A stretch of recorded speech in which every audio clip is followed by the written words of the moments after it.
So dito nga sa video natin, para nga ito sa mga walang sariling parkingan at nagpa-park lang sa labas ng bahay ninyo.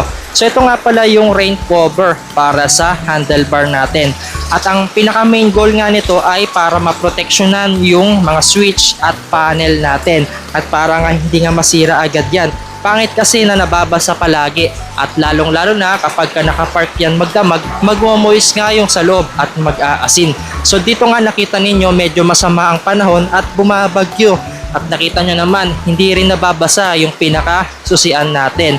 So dito, talagang napaka waterproof nitong cover na to dahil made nga siya dito sa plastic cover. At meron nga yung zipper dito sa side mirror at meron din siyang button lock. Talagang kahit malakas yung hangin, hindi siya lilipa rin. At ano pang hinintay ninyo? Iiwan ko na lang yung pag-orderan nyo dyan sa baba. Ano pang hinintay nyo? Let's go!